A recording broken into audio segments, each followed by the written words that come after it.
Hello, everyone. Hope you're well. So we're get this thing started here in just a second.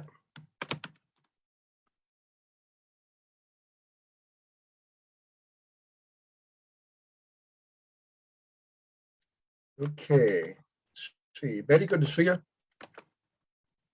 Brianna, I did listen to Tina's message. Actually spoke to her briefly. Eugene, Pat, Kay, Kevin, Laura, good to see you. Hey, Laura, let me know if you've been able to make any progress on the cash flow game. Hey, Lou, good to see you, buddy. Michael. I went on the website just to kind of see how Okay. we do. I think I figured it out. So I'm going to schedule a call so we can talk more about it, Gary. Okay, sounds good. Hi, Melody, Mark, good to see you guys. Hey, Kevin, let me know, Kevin Kelleher, you can either text me or email me or let me know if you've been able to make progress with coming on board. Or let me know what the status is. That would be great. Appreciate it. Okay, I think everyone is promoted. Hey, Michael, I did promote you. If you're unable to get your video going, just give me a shout. We might need to do something else. So, in any case, I hope you had an awesome weekend. I went to go see my dad for the weekend up in Washington, D.C., so that was pretty neat. Celebrated his 85th birthday. So, and he's like, boy, I hope I got those genes. He's like unbelievably sharp and healthy too, physically. So, a couple of years ago, I'll tell you this briefly. We were up, he lives right near the Pentagon. So, a lot of my life, we were always around Washington, D.C. And a couple of years ago, we went up there. I just wanted to see some of the new exhibits at some of the museums.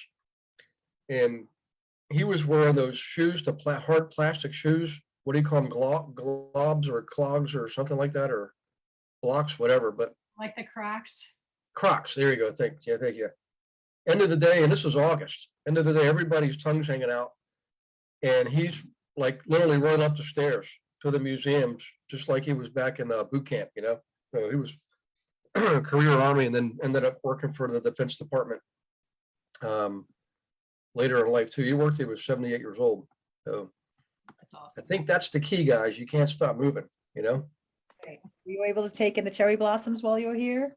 We did a little bit. It was so crowded, Liz. I mean, we just went along the Potomac. I flew in out of Reagan, and my sister was heading back to New York. She went out to GW Parkway, and I love that drive. But all along the other side, you could see around the Memorial and all that. It was opening weekend there.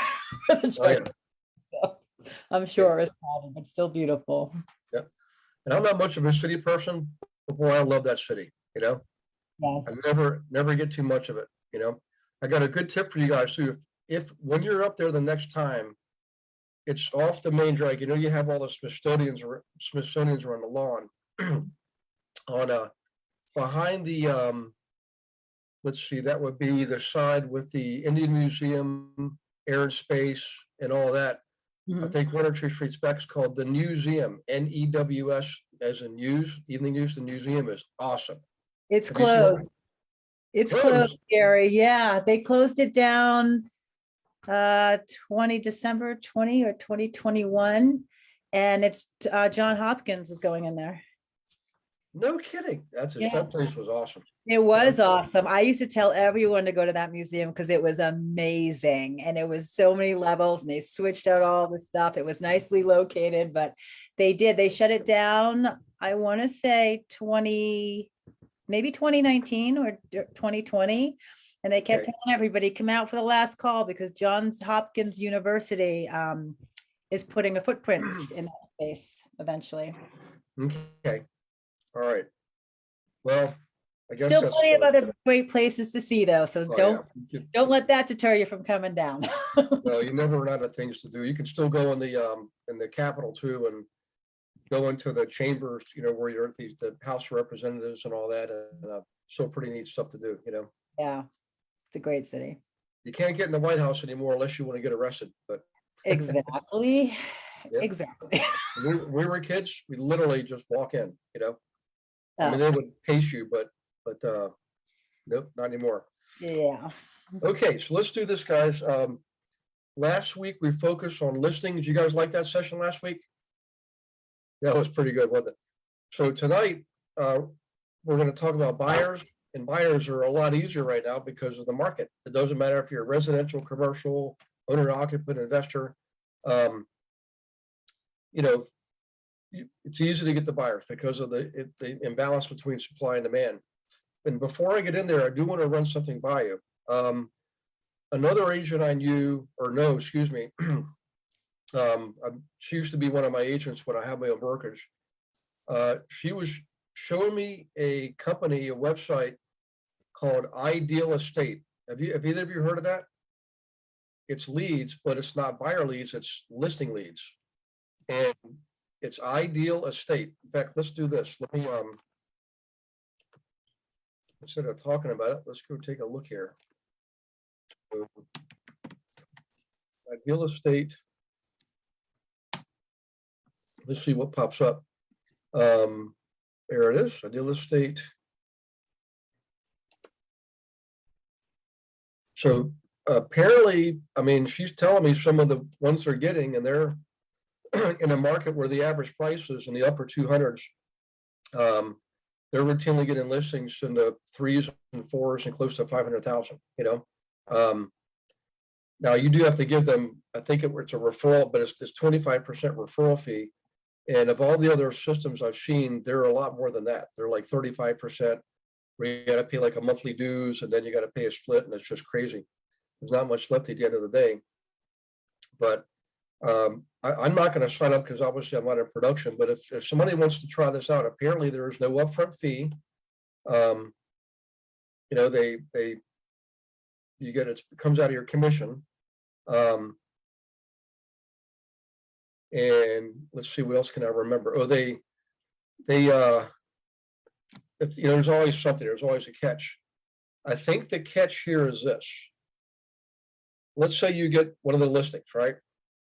And you're doing open house and buyers come through, and there's a buyer buys a house that's unrepresented. What their rule is, you can't get that commission. You can't double end it. So I'm not sure how that works. I don't know if they get that and that's how they make their money. I don't have the answer, but I remember her saying that. I just was in a quick conversation, didn't have a chance to ask a lot of questions, but it was enough for me, enough to compel me to come take a look at it. So I did the other day, got through the part where you actually have to sign up, and I just, that's what I'm not going to do that, obviously.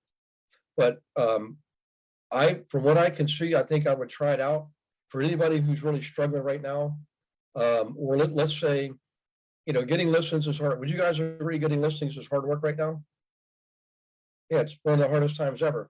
So something like this, the old logic is, well, yeah, I'm paying more out of my commission, but I didn't have to go through all the legwork, all the research, all the phone calling, hundreds of people, mailings, to get those few conversations, to get appointments, to eventually get a listing.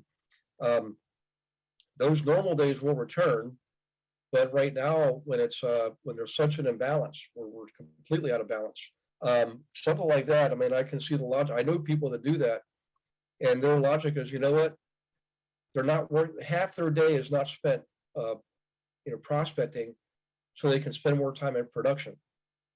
And they're getting a lesser portion of their commission, but they're getting more commission. So in any case, food for thought. I'm not real big on using other sites, but every now and then we come across something, and this is one that I think it'd be worth checking out. So maybe if some of you want to do this and check it out, we're kind of maybe next week's class we can go over it, see what the results are, see what you think. This could be just enough an advantage to get you through these crazy times we're in right now. And Ideal Estate is actually in the KV Core marketplace oh, is it? for agent attraction. So I get emails all the time, wanting me to have them set up and have them do agent attraction for me. Okay. I don't think it's very cheap, but I don't really know. And I've had people, I get emails from them sometimes, so such and such has checked out your profile. And I use HomeSnap. So that's what they're checking out, is my profile on HomeSnap, I think. So Okay. there's pros and cons. I've read good reviews and I've read bad reviews, but you know what? We can read good and bad reviews about every single business out there. Oh, yeah. Yep. Yeah, there's always, for every way to make a profit, there's a cost, you know? It's the yin and yang of life. So the question is, does the upside potential outweigh the downside risk? That's always the equation. And based on where we are in the economy and everything that's been going on in the world, maybe the upside potential list does outweigh the downside risk in more cases than in the normal times. But what I would ask is, a couple of you check it out, especially if you're low on inventory or you don't have any inventory and you're not getting a lot, you're just not getting a lot of business. This might be at least a temporary solution. Okay. So in any case, any questions on this? Does anybody actually use it? I know, Rob, you've and any insight you have, Rob, you can share. That would be awesome. You know? Yeah, I haven't used them, but like I said, I get emails from Brody. He's the CEO, and I'm sure it's just not him, but regardless, it comes from an email saying from him. So, want me to join Ideal Estate for agent attraction, and I have considered it. And that's what I've asked several times, on Workplace, on if anybody has used them, and if so, what are the results been, and all of that stuff. And I've got no feedback whatsoever. So. Okay. Okay. Well, there's other other places on Workplace you can go to, different workplace pages. You can check them out on the left-hand side, and some of those posting boards are going to be might be more appropriate for something like this, is because our team's just it's only 100 people or so, versus tens of thousands. But the thing that struck me is the first one I've seen where this person is getting listing leads, where everything else, I mean, Zillow, all of them are all 99% buyer leads.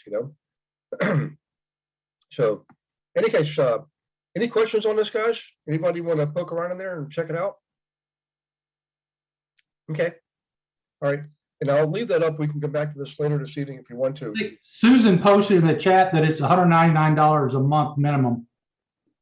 Aha, there's a catch right there. But Susan, was that for the agent attraction or is that for the lead gen?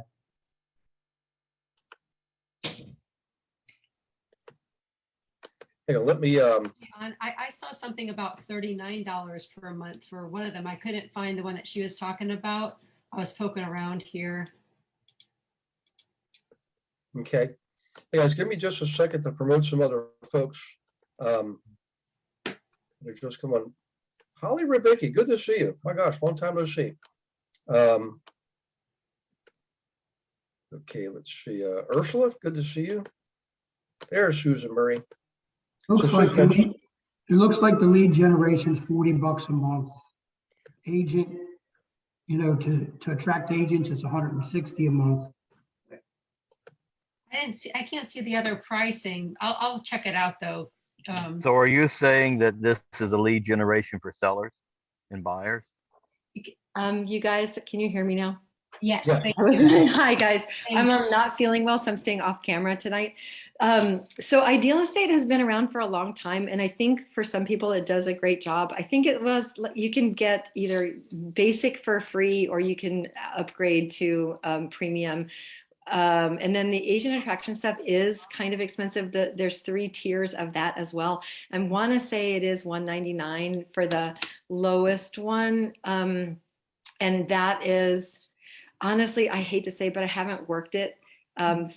So I got really frustrated with it just as a basic agent. And then I did try for a little while, the agent attraction thing. A lot of people on EXP, like there's this guy named Scott, gracious, what is his name? Shannon Pyatt, I think his name is, and some others that do a lot with it on there. And their idea is that you just kind of woo people by putting, you can put like notices on your ideal estate profile where people can call you, and then they slowly reel people in. But they have had success with that. I don't have the patience for it. Yeah. Is it attracting other agents to refer people to you? Is Yeah, that- basically why Brody started it was that he was sick of people having to pay for Zillow and Realtor.com and stuff, and he wanted to go straight realtor to realtor. The thing that frustrated me was I'd often get notices that somebody had viewed my listings, and when I went there, it was just a black hole. You couldn't really get to anybody who'd actually seen it. Like I'd reach out to the people that the realtors were supposed to have looked at my listings, and nobody ever had, and they would say to me, do you ever get anything off of this? And I'm like, no. So I guess if you really actually work it, you probably could, because people are having success, but I just have too much else going on to do it. Gotcha. Have to work at like a real funnel. Yeah. Or Yeah, likely those having success are the ones that's using VAs or their admin to keep track of it and monitor it and do all of that stuff. gotcha. Okay. Yeah. Well, thank you. Something to. In Okay. reading through this stuff, it's not for referrals, it's for attracting agents. Like if you're trying to build a team or a brokerage. It actually is for referrals, but you have to put some time into it to meet other people, and it's kind of like shooting in the dark all over the whole country, like connecting with other realtors that will There's different send you referrals. plans. There's different plans. The $40 plan is for Right. referrals. The $40 plan is for referrals. The $160 plan is for attracting agents. Okay. Okay. I see. Okay. Can you hear me, Gary? Yes. Yep. Okay. Didn't know if it was working. So so we don't know if this is any better than Zillow, correct? Yeah, I'm not sure, but I to me, it's on the surface, Michael, it sounds more appealing than Zillow, because Zillow is just basically, has anybody dealt with Zillow in the last several years? Yeah. No, a couple Okay. of years ago. Yeah. In the old days, I used them 10, 12, 14 years ago when they first came out.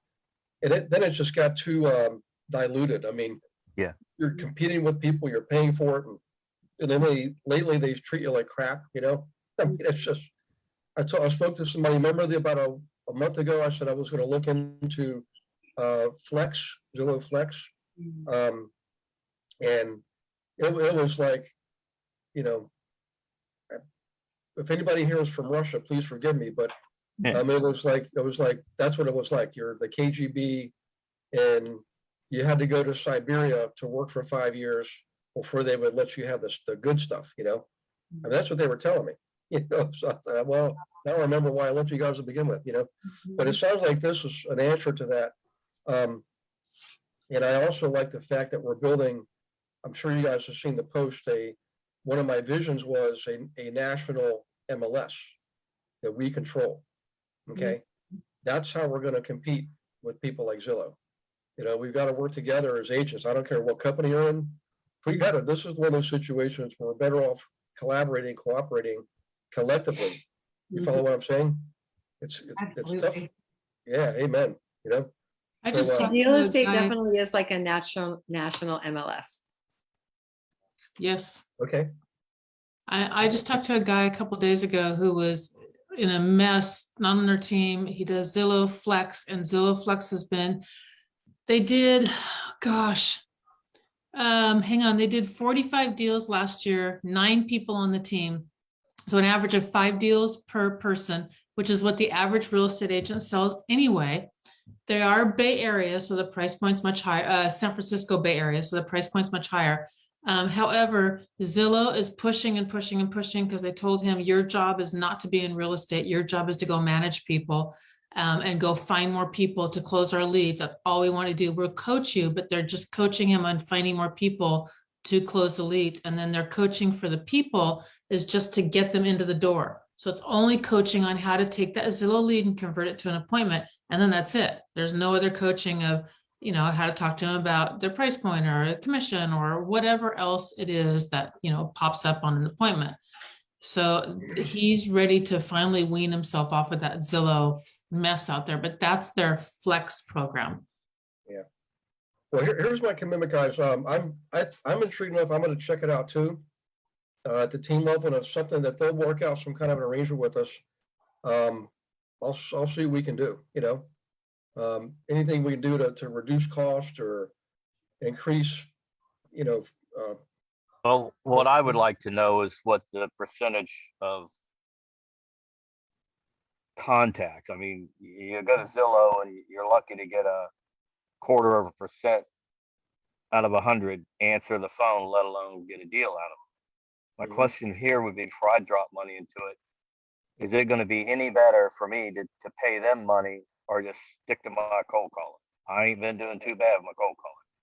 Yeah, your transaction volume is definitely you're going the correct direction. So, I ain't worked in 3 weeks. I got married. I took time off, and we've been moving and stuff. So you know, I haven't been back here 3 weeks ago. I haven't done nothing. I start again tomorrow on my phone. I've got one more closing here this Friday. That's all I got in my pipeline.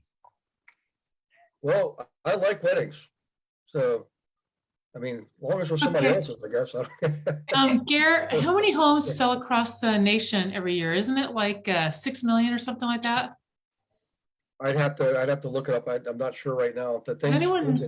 I think it's like 6 mil. Okay. So Zillow, this article is from December 2021. So 29% of all real estate, and this is, what is this from? It's not from Zillow. 29% of all real estate website traffic is on Zillow. They have 135 million properties in their database. And Zillow users have viewed 420 million homes per month on their mobile devices. They're selling those 420 million in a month and only 6 million. I'm almost positive it's 6 million. Michael, are you Googling that for me real quick? Of how many houses sell in a year? Michael O'Keefe just did. Michael O'Keefe's up in Massachusetts. Good to see you, Michael O'Keefe. He says I just know it. Yeah, it's more than 6 million. Exactly. That's all there is for homes that are being sold. But Zillow's got 420 million people a month that they have leads. But those 420 million that Zillow's got, how many of their agents are using it? Because my clients are always on Zillow calling me. Yeah, exactly. Everybody goes to Zillow. It's house porn. And I know it's inappropriate to say, but that's pretty much what it is. That's where everybody goes, whether they have an agent or not. Well, it's marketing. They market so well that people think of Zillow, that's where they go. I'm all for that. Exactly. You know, but my clients call me and say, hey, I found this. Where'd you find it? Zillow, realtor.com. Great. I'll check it out. I've got investors that text me, check this out, see what's available if it fits our criteria. You know, they find them on Zillow, realtor.com, stuff like that. So I'm okay with Zillow. I ain't paying them nothing no more. But my whole question about this other device would be, what is the ratio, the percentage of deals? Because if it's about like Zillow, to me, it ain't worth the money because the systems we got make me money. Right. And all I'm doing is sitting on a phone. And I ain't driving. I ain't wasting my time. So I Zillow, realtor.com, homes.com, I tried them all. And I closed 2 leads. Now I will tell you this. Part of that was me, my abilities. Mm-hmm. I was not able to close those deals. One, I was never taught how to close them. They tried to give you all these Tom Ferry crap, and none of it worked. Excuse me if I offend anybody, but I ain't a fan of Tom Ferry. But I'm not offended, but I do like some of his scripts, I gotta say. Okay, I'm not going to say that it's a bad thing. For me, it does not work. Him, Mike Ferry, none of that stuff works. I got my own scripts that work. fits my personality. But my whole point is, what kind of percentage are they getting off of this stuff? Granted, it's a part of the agent's ability to be able to work that and close that. I understand. But if they're not any better than Zillow, then what the hell? Right. Well, the big difference to me is the fact that they use, from what I understand, it more like listing leads, and where Zillow's more buyer leads. And the person I spoke to, the reason she was brought into it, remember at the beginning I was telling you the one of their catches is you get the listing, of course, but if you also attract the buyer, you can't do the double under. You can't get the buyer. It has to go somewhere else. So this person I know was the other agent that the listing agent called and said, hey, would you like to take this one on and do it? That's how I'll that send it happened. to you. I'll send it to you. You give me a referral fee on it. Yeah. And so now this person is now joining Ideal Estate. So in any case, what I'll do, guys, I'll check it out and I'll ask, I'll see if I can speak to the source person who's already getting the listings and pick the brain a little bit. Because to them, I'm not a competitor. I'm not in production first off, but also in a completely different area.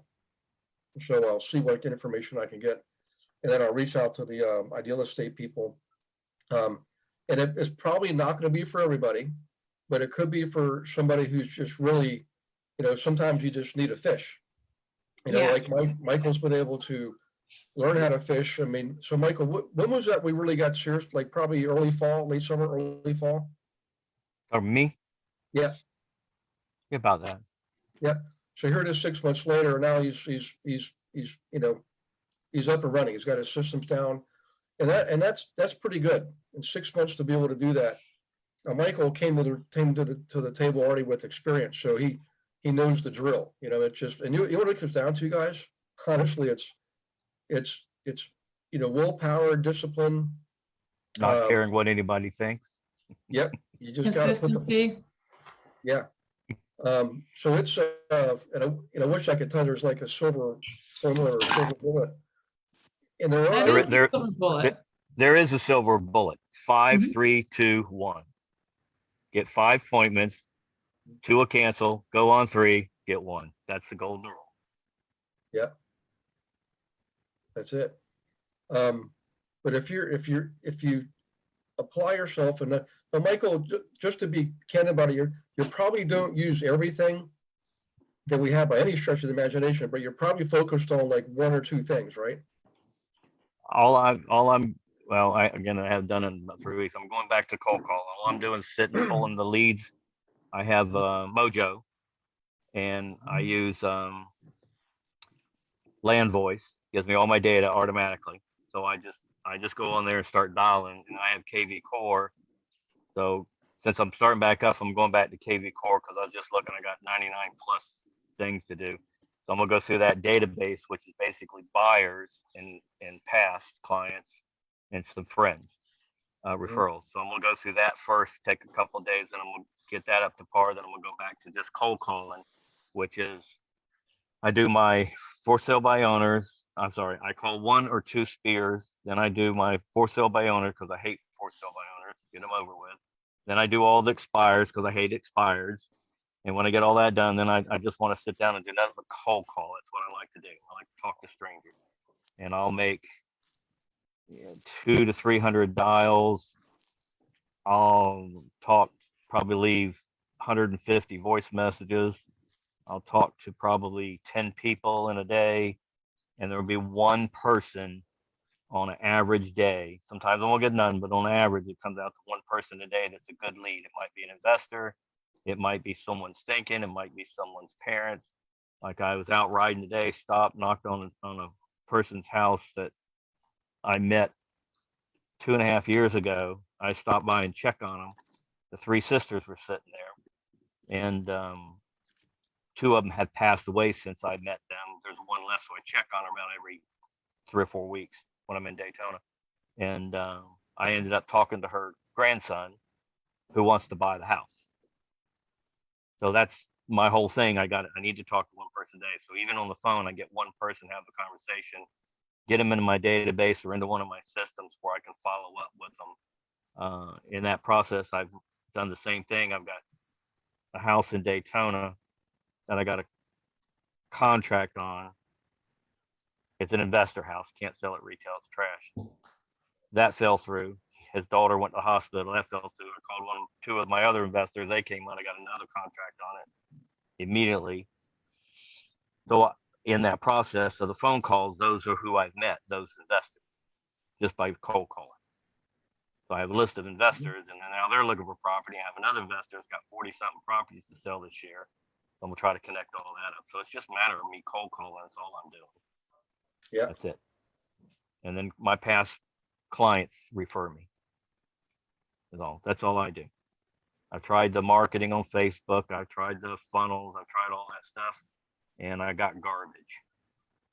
Literally, I worked harder on the leads that I got on Facebook ads and made a whole lot less money. Because when I'm calling them, I'm asking questions, qualifying them. I want to know that they got equity to pay me. If they ain't got equity to pay me, I can't help them because I got to get paid. Yeah. I know that sounds selfish, but ultimately, if they don't have the money, then they can't do it. The other hand would be, which I'm going to start working on with some of these, if they don't have equity and they have to sell, maybe do a lease back or an owner or pay up, do some kind of financing or something with the owners and take the property over and then sell it if they can't handle it. But basically, it's cold calling. That's all I'm doing. Yep. Well, since you brought it up, I'll give you some interesting information on social media. It does work for people. I've seen it firsthand, but here's what happens, and I don't have the hard statistics on this, but this is what I've experienced over the years. As far as initial contact on Facebook, and everybody's experienced this, it's pretty easy to get people to like something you posted or comment on it or share it. That's like the first three things you try to get going. That's easy. But then what happens is as soon as you try to have a dialogue with somebody beyond that, their percentage drops way, way down. Okay. And these could be people you've been communicating with for years. Like you become Facebook friends, you have the same interest, whatever. When it comes to, economics, politics, sports. But as soon as you go into business mode, boom. Has anybody experienced that before? It's one of the most common phenomenon on social media, particularly Facebook. I'm not knocking it because most of us are on it, including me. But the best results, hands down, are always your sphere. If you remember, one of the things Michael said is he calls at least 2 people from his sphere every day, right? And that's one of the things that we preach a lot is building your database, maintaining your database. So you got to serve your database, and your database is where your sphere is. Your sphere is really 3 centrifugal circles, right? Your inner circle, that's the absolute people, hands down, them, they know you, first name basis. You probably have neighborhood parties together, things like that, or your work parties, things like that, when you had a regular job. The next outer band is people, obviously they'll know you and you know them, but you're not necessarily hanging out with them, okay? And the third band out of that is everybody else, pretty much. So in terms of frequency, the inner circle, boy, you should be reaching out to them once a month. Everybody should get a phone call, something relevant, at least once a month, okay? And then the next group would be about every 3 months. So there's ranges, 1 to 3 months for the inner circle, 3 to 6 months for the middle circle, and then 6 months to a year for the outer circle. But what I'm suggesting is lean towards the tighter range, like 1 month for your inner circle, 3 months for your second band, and no less frequently than 6 months for the third band. My system is all my spheres get calls 3 times a year. Okay. That's all I do, just 3 times a year. And it tends to work. And then they call me also. Mhm. Now that 3 times doesn't mean them call me. That's me just reaching out to them. Right. And I don't do business when I call them. It's literally, hey, how you doing? It's a friendship call, not a who do you know to get me business. I don't do that. Correct. I find that doesn't work for me. It's more personal when we're just having a conversation about us and things we do and they've done, the family moving, whatever. And then they'll always bring up, hey, we're thinking of selling or moving or whatever. That Yep. way they don't feel like I push them, and they answer my phone. Because when I did try to asking for referrals all the time, they quit answering my phone. Yep. That's right. Okay, so the question is let's say you're relatively new or you just moved and you don't have a big sphere where you are geographically. Well, the first thing is you can still serve the sphere where you came from, okay? Now with ReallyFlow, you can find properties anywhere and everywhere at the 24 hours a day, it doesn't matter. But also, chances are, wherever you moved from, you still have friends there who are agents. Build that referral relationship. And because of the way our team's structured, if they're on the team or you're attracted to the team, you don't have to do the old referral thing where you just simply do a handoff. You can work with them jointly. So literally like a 50-50 code book, okay? Because there's certain things you can do and there's certain things you can't do without a license in any particular state. But a lot of people in traditional real estate think, well, if I'm not there, I can't do anything with that transaction. I have to refer it out. It's not necessarily true anymore. You can still help serve those clients and get a 50-50 split versus a 25-75. And the other person in that area, right, who's physically there, their role is diminished. They're simply meeting inspectors and appraisers and doing the paperwork and that kind of stuff. But you're the one finding the properties for them to look at, okay? And you're the one negotiating and all. There's things you can do, right? When you have a properly structured network. It's more prevalent in commercial real estate, absolutely, than it is in residential real estate. But residential real estate typically is, it's more like you're being treated like you're in grade school, okay? Everybody's very, in fact, as a broker, I can tell you the old saying for brokers is not location, location, location. It's disclose, disclose, disclose. And Mel, you know this, right? We got to really be careful what people are saying and doing. In commercial, there's fewer of them, fewer commercial agents, obviously per capita or per property. They generally work really hard and go long stretches without pay, but when they do, it's usually pretty good, and they're held to a higher standard. The more is expected of them, and they let loose the reins a little bit and let you do things like work across state lines when and where it's appropriate and compliant. Okay, so I'm not saying we're going to change residential real estate. I'm just saying because of the way our team's structured, we can do some of the things we do in commercial. In fact, you all know we have a commercial division, and we just met today. That's all we do is commercial. So we benefit from that on the residential side. So in any case, so let's say, back to the original part of that dialogue there, you are new or you're new to an area. What could you do to build up your database? Okay, so let's go to the marketing library. Excuse me. Here we go. Just give me about a minute. I should go right in because I was already in earlier, so hopefully it'll go right there.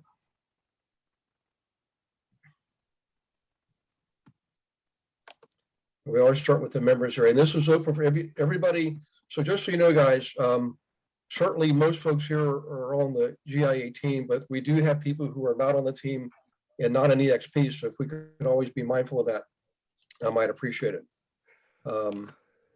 In a lot of cases, we either work together in the past or we'll work together in the future. So, it's funny is going back to my early days, when I first started working in this business as an agent, one of my partners was an agent at another company, and we were both new at the same time. We knew each other from school. We both invested and worked with investors, and we didn't think anything of the fact that we would work together. We didn't realize it was so darn competitive, and our brokers were saying, no, you only go to people inside the company and stuff like that. Bill and I, we just did our own thing, and he took one side of town and took the other side of town, and we crushed it. He's actually retired now. He's younger than I am.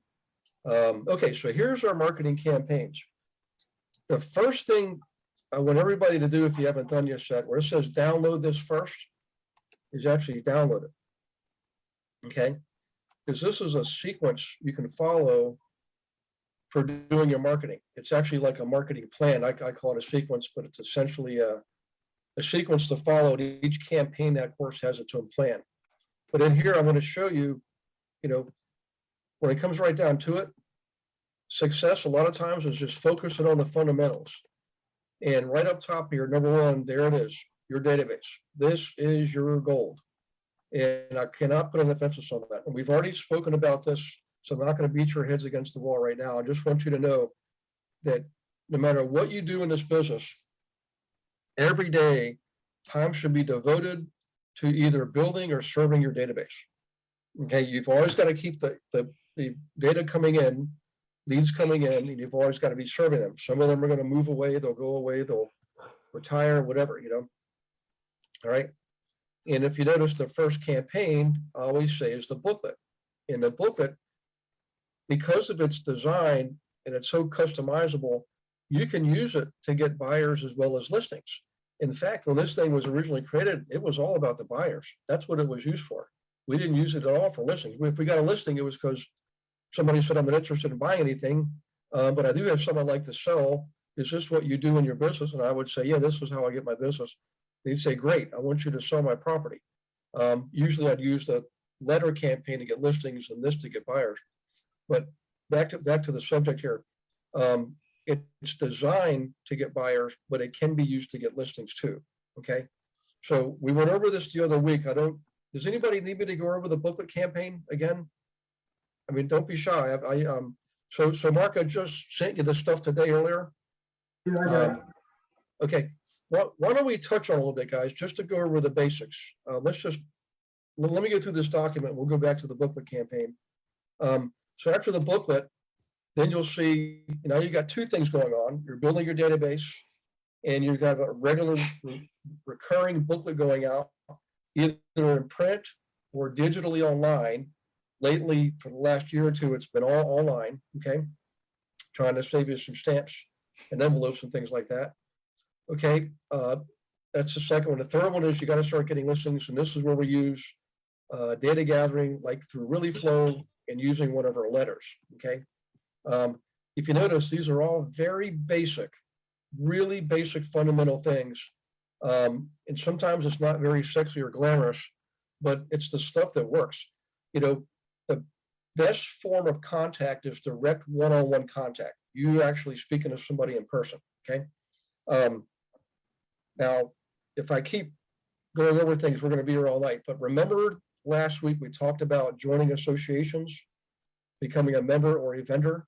Everybody remember that? So just keep that in mind. That person-to-person contact, nothing compares with that as far as effectiveness. Okay, but other than that, outside of that, the next best thing is something like the letters for getting listings or the booklets to maintain relationships. Okay. And I would not endorse any print media right now at all. In fact, that may go away forever. We'll just have to see how things pan out here. It's What do you only mean by after print media? all those things that we actually do social media. Okay. And here's how I want to kind of convey this to you. Everybody's on social media. I get it. I'm not saying don't do it. What I'm saying is, because of some of the things we mentioned earlier, it's not going to give you the greatest return on your effort, time, energy, and money. Okay, it's going to give you a return, but it's going to work a lot better if you have 5,000 contacts that you've built up over the years through Facebook, and you're putting your listings out there, and you're giving valuable information. You're having like an annual picnic for all your clients. Those kind of things will enable Facebook to be more profitable for you. But in the beginning, just don't worry about it. Let that be phase 2 for you. That's why we call this tier 2, I think, or level 2. Yep. So in any case, I just want to give you show you where this is and kind of give you some highlights. I don't want to go through the whole thing. It's basically laid out to match your level of experience. So if you look later on here, doing workshops is typically more advanced. Doing podcasts and blogs is more advanced. It doesn't make sense to do these things when you're just starting out. It will make sense later on. Okay. Joint ventures, partnerships. And then later on, the really fun stuff, bus tours, turning your local workshop into an actual club, getting on radio and TV and things like that. So in any case, everybody please make it a point to download that. And then here, when we look at these campaigns, every one of these follow the same format. So I'm going to go over, let's see, we did this circle prospecting last week for buyers. We did not do a bus tour. We're not going to do that tonight. In here is a buyer presentation, okay?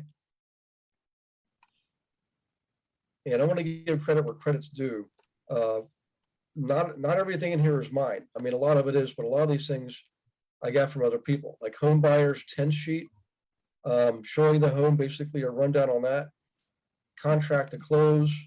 So let's just pull these up one at a time.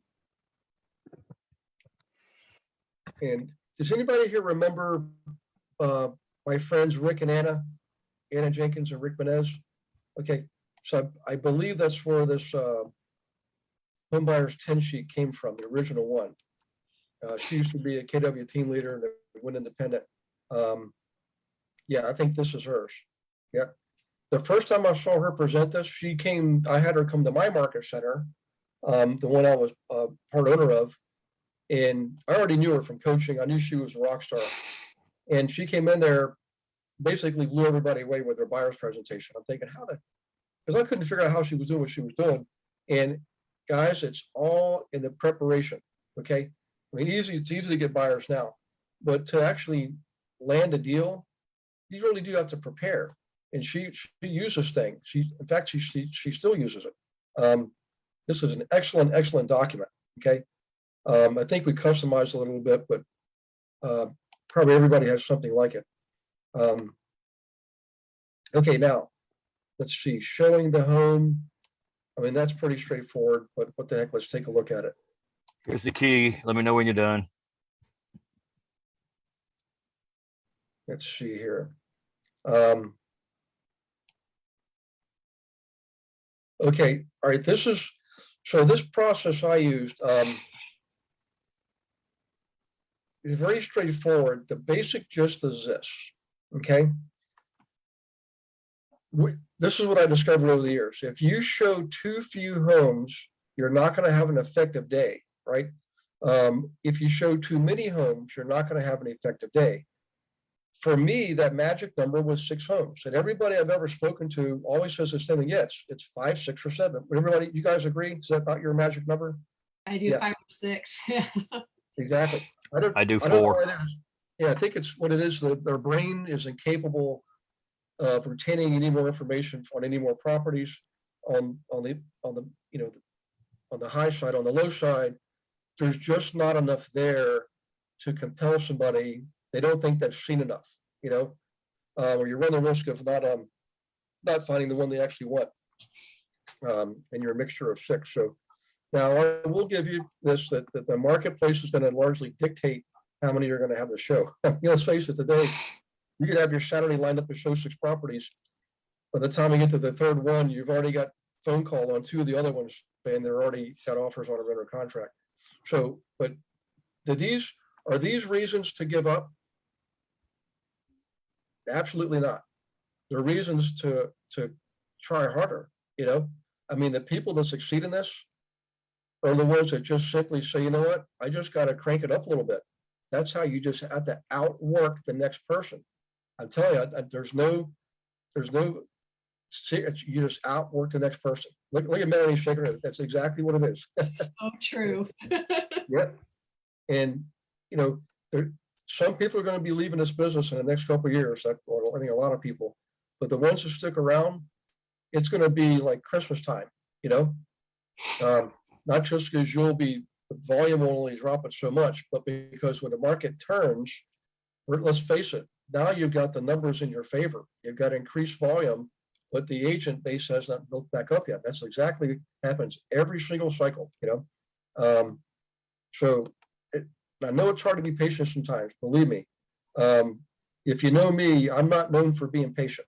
I want everything now, Okay, contract to close. let's bring this up here real quick.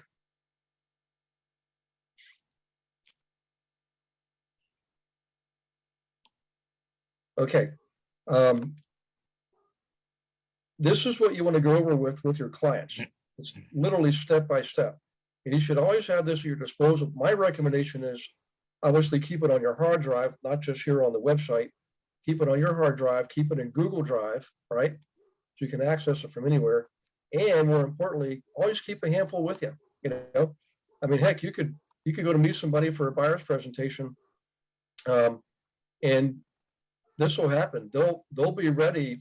Remember timing, motivation, readiness, willingness, ability. They may have everything lined up right there on the spot. They might be pre-approved, get everything you need. So you want to have this available. You don't want to delay anything, but you want to strike while the iron's hot. So in any case, those are really the three things I wanted to show you from that. But let me go back here real quick, and let's go back to the campaigns. You know, obviously, you can do open houses. I know seasoned veteran agents, when they get slow, they'll team up with other agents who have the listings and do the open houses for them. But they're strategic. They'll go only for the ones that are $500,000 houses, you know. Now, statistically, more of those people coming through an open house will already be represented by a buyer's agent at that price range, but there's still some that won't be. And that's why they do those open houses. You know, personally, I never did that. I was always once I figured things out, I was always a listing person. And I handed off when I would get the buyers, I'd hand them off to my teammates. You know, that's what I would do. By the way, I want to mention something. I thought about this last week. I'm going to do a quick diversion here. So we're going to take a deep breath, go back to listing land. It's something we've only mentioned a few times over the years, but when times get tough like this, when there's such an imbalance between supply and demand, and the demand's way higher than the supply, raise your hand if you ever made unsolicited offers. Houses that are not listed for sale. Yep, it works, guys. Okay. Yep. So the way it works is you use something like Really Flow to identify the properties that you know you could sell if they were willing to sell. You've already got the demand for 4-bedroom, 2-bathroom colonials, and you know, right on the river, that kind of thing. So instead of doing what we normally do, which is send them letters, cold call, door knock, things like that, you actually send them. You can do it in 2 ways. Send them in the mail in a full-size legal envelope, an actual offer. Now it has to be legitimate. You have to have a buyer that's going to be willing to let you do this, you know. And of course, in the offer, you put in contingencies to protect your buyer. But really, what you're doing is, what are we actually doing with this technique? Are we just simply representing the buyer? No. No, we're going for the listing. So it's actually a buyer technique that you can use to get listings. This is why I thought, well, I won't send it out during the week. I'll wait till tonight. The other option is, of course, you could go in person and deliver it in person. And I'm definitely in favor of that because it has more impact. As long as you have your credentials with you, you can demonstrate you are actually a realtor or not some crazy person. And you have a bona fide offer in ink, you know, wet ink.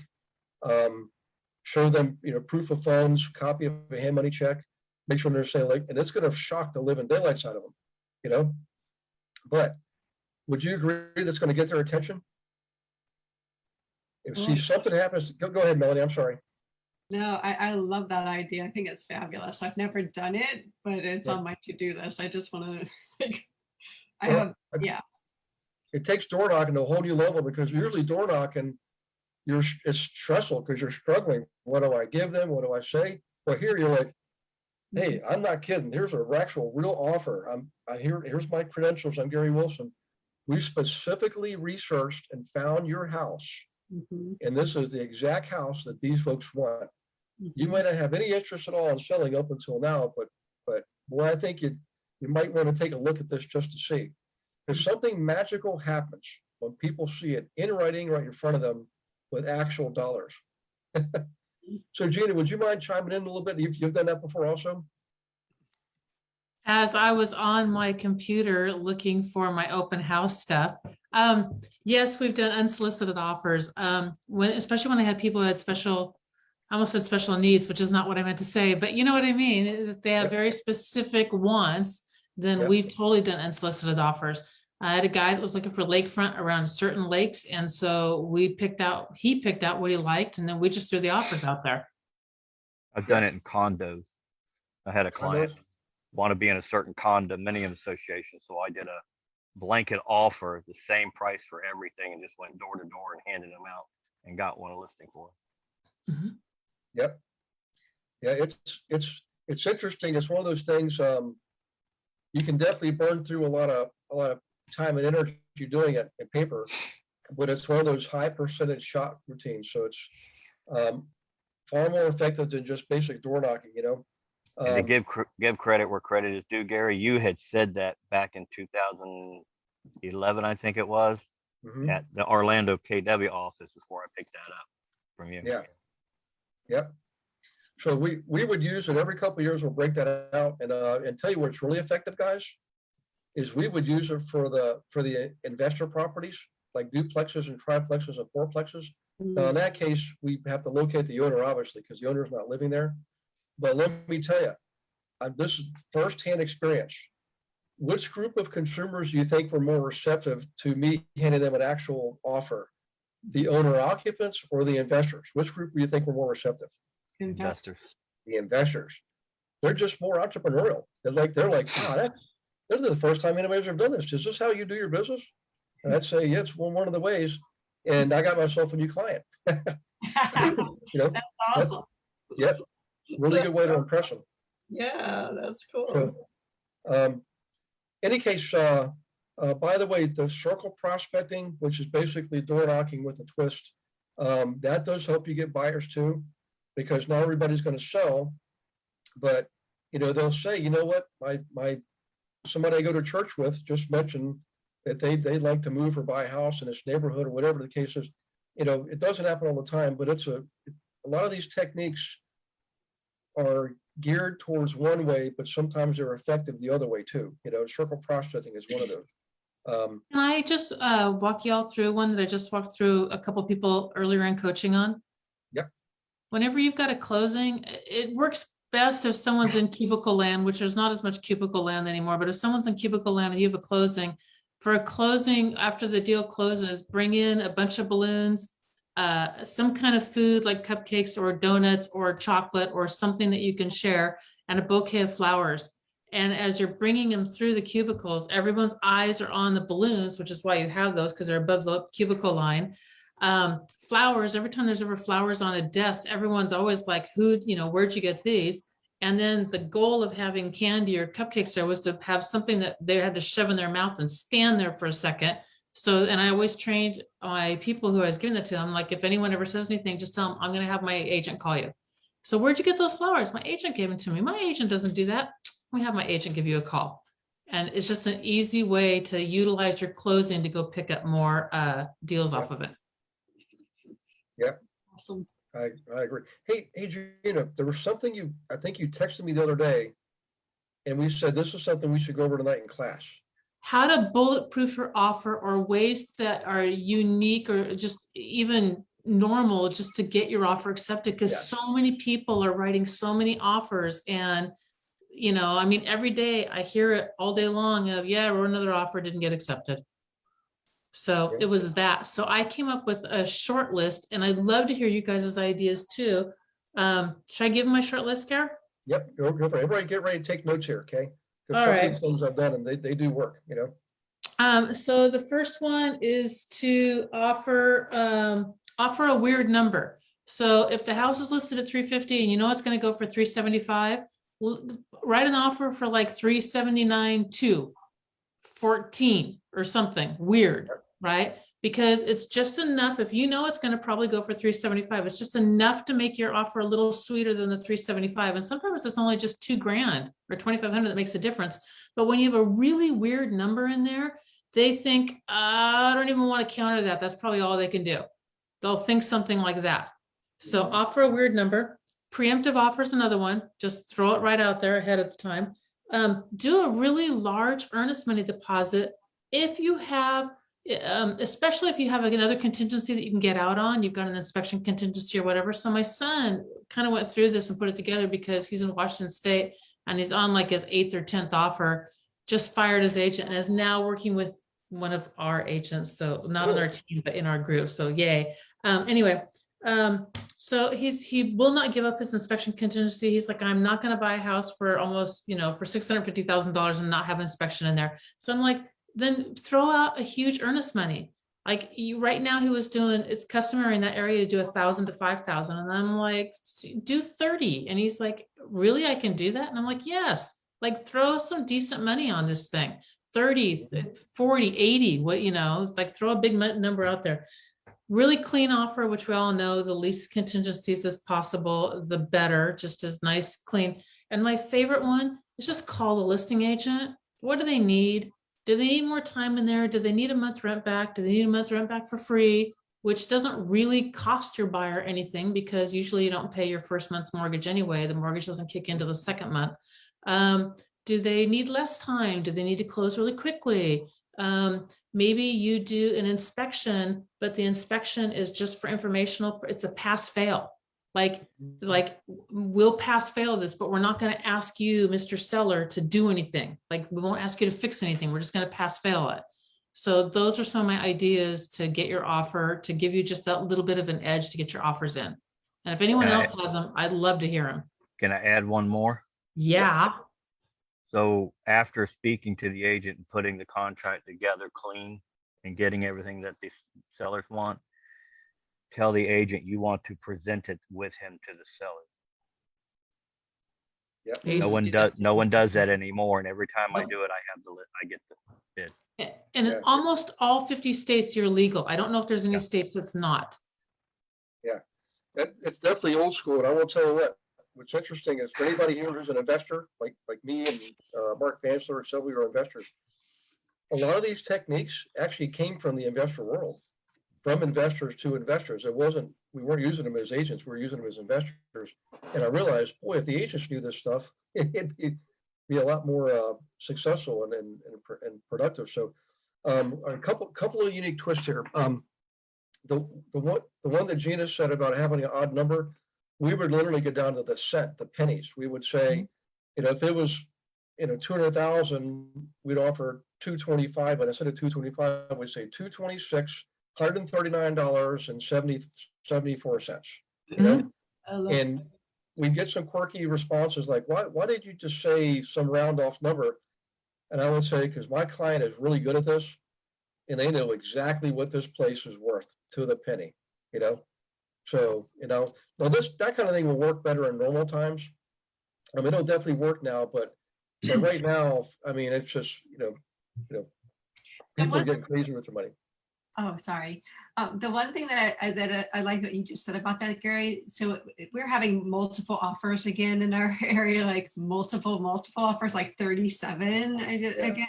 So your offer would stand out in their mind when they're comparing offers next. So when it's odd like that, it would definitely stand out. So absolutely.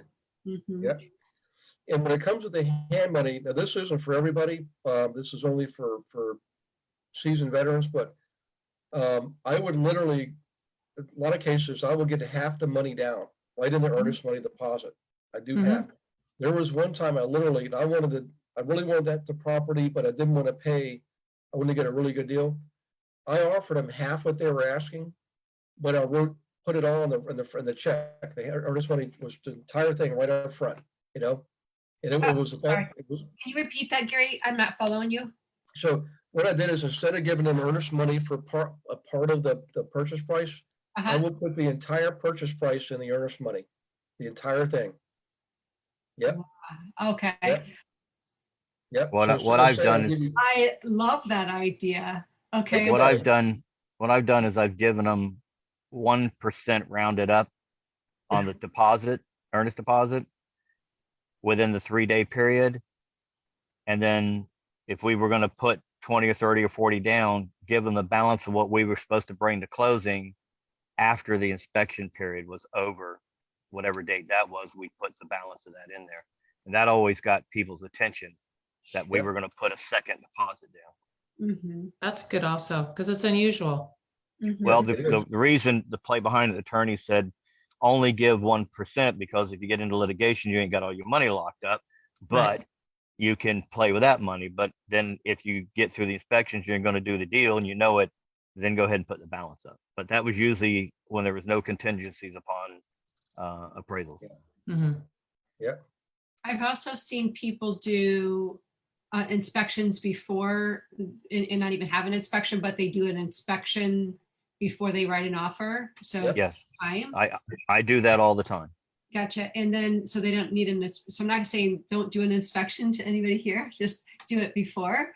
Right. I've got personally, and then I had, we have option periods here. In addition to the escrow, you pay for an option, we pay an option fee. So anybody that has a state like that, we actually have one offers by putting more money in the option period option fee, because that's the one thing that the seller does get to keep if they cancel during that option period. Mhm. So we've upped that. And then also I've seen buyers paying their buyer agent's fee. Mhm.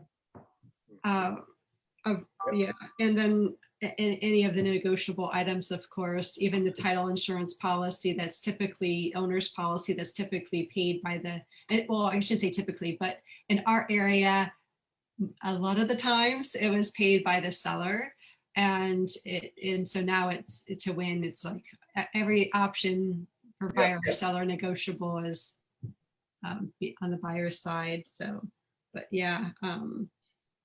Yep. What else? Well, feeding off of that, Melanie, that was my last trick in my bag of tricks tonight was we would literally, we got down to negotiating, if we were just can't close that gap or there was other, multiple offers, Mhm. we would say, look, our buyer's going to pay all the closing costs, period, carte blanche, Now here's the technique though, you don't just like add it on and add all those additional costs. If you know you only got to go up a couple thousand to beat out competition or to close the gap, what you do is you figure out what the net would be to the seller if you did add 2 more thousand, figure out what that would be, okay? And then what you do is you take what their closing costs would normally be, right, which transfer taxes, prorations and things like that, paying commission, of course, and other fees, net those out, but you've already added 2,000 more. So you've added 2,000 more, take those out so that the net to the seller is still 2,000 higher than they would have received. And that's what you put over onto the buyer side, okay? Now, the benefit to the buyer is those items, for the most part, are tax write-offs that year. They don't go against the cost basis like it would for the seller. You see what I'm saying? To the seller, it's a matter of paying whatever, if it's in capital gain scenario. To the buyer, they can be written off the year they took the hit on those expenses, commissions, transfer fees, title insurance, all that kind of stuff. So at tax time, let's say they're in 25% bracket, then we get 25%. So let's say the additional costs were $10,000. Mhm. They would receive 2,500 back at tax time, which is 500 more than the original 2,000 they increased to the seller. Everybody follow me on that? I'm almost there. I think I need to be walked through again. I hope, thanks for your patience, everyone. So can you go back to the very initial beginning when you're doing the calculations? Can you? Yeah. So let's say it's a $100,000 property. Gotcha. Okay. And you only want to pay 90. And the seller's like, look, I can't go any lower than 92. I got to have 92. So instead of just saying, okay, we'll give you 92, then you pay your expenses and they pay their expenses. What you do is you figure out, okay, what are their expenses going to be, right? And you subtract that. First you add 2,000 to your 90 to get to 92,000. So you give them the 2,000, but you don't do it carte blanche at that point. What you do is you say, look, on 92,000, the seller is going to pay, say, 3,500 in closing cost, okay? Commissions, transfer taxes, what have you. So what you do is you want to be at 90, they want to be at 92. You go ahead and go to 92, don't put it in the offer. What you do is you deduct from the 92, right? What their cost would have been or would be. So maybe now you're down to 89, right? It's 88.5. You subtract 3,500 from 92 comes 88.5. So it's less than 92,000, but it's a true net to them. They're gonna get 88.5. So that what you offer them is 88.5. Okay. Then you take on all the closing costs, everything, carte blanche, which is yours plus their 3,500. Okay. So now you're paying 88.5 plus their 3,500, which is 92, and your own closing costs, which you already would have paid anyways. Then at tax time, when you go to pay your taxes, that additional 3,500 that you took on, you get to write off as a tax write-off. And if you're in a 25% bracket, you're going to get 25% of that 3,500 back to you, you know? So basically what I'm saying is you do the math to figure out, you know, it works when you're within a couple $1,000s, a few percentage points. If you're way far apart, it might help. But Yeah, but I'm follow fading completely. really fast. I'm going to go to bed really soon. Any case, essentially what you're doing is you're paying more of the closing costs than you would normally do, and you're netting, you're reducing, you're taking the burden of the closing costs from the seller, so what they're getting at closing is a true net. They have no other costs coming out, and then at tax time you get to recoup some of that on your tax return. So it doesn't really actually cost you that much because you get 25% of it back. So you try to make it so at the end of the day, you're a little bit ahead of the game at tax time, but the seller also wins, you know? Awesome. Yeah, that's a true win-win there. I love it. We use that also with a lot of commercial deals. Another thing we do in commercial deals is if a property is owned inside of an entity, an LLC, we won't buy the property, we'll buy the LLC. Okay? Because that then prevents you don't have to do the transfer tax, and the title insurance policy stays with the entity. So all you do is you do a title search to make sure nothing's changed since the last time the title was pulled. Okay. And you basically, the title insurance stays with the entity, right? So, Hey, Gare, Wow. are you recording this?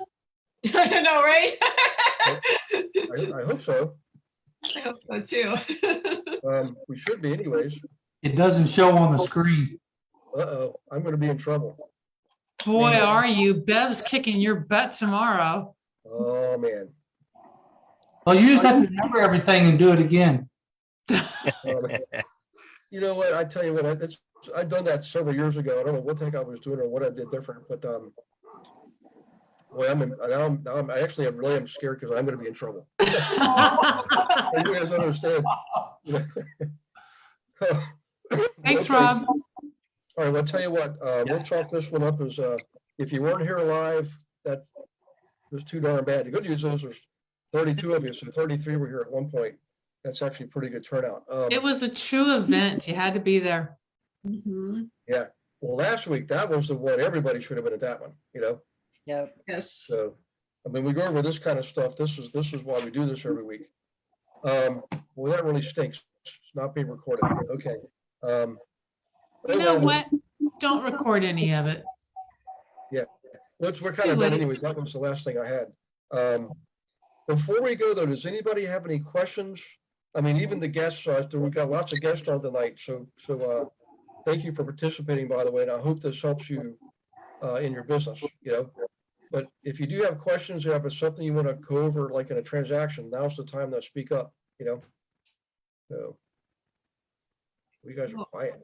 Gary, I have a question. your input on that. And sorry, Craig, go right ahead. I didn't mean to jump on. That's okay. You go ahead.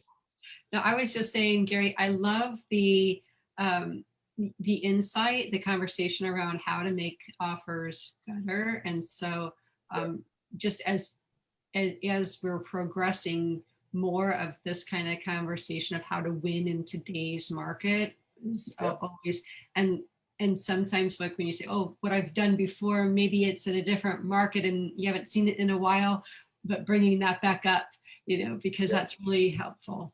So. Oh, thank you. I appreciate that. Well, Welcome. And I wish and I've done most of these things, but thanks for sharing that. And Gina, thanks for sharing yours too. Yeah. And Michael Essery. And I mean, that's, I love these. This is my favorite part of what I do, these group sessions like this, you know, Yeah. lots of cool things come out. So we tend to attract some pretty good guest speakers too, as a result. They want to be in front of you. We should charge them something. That's right.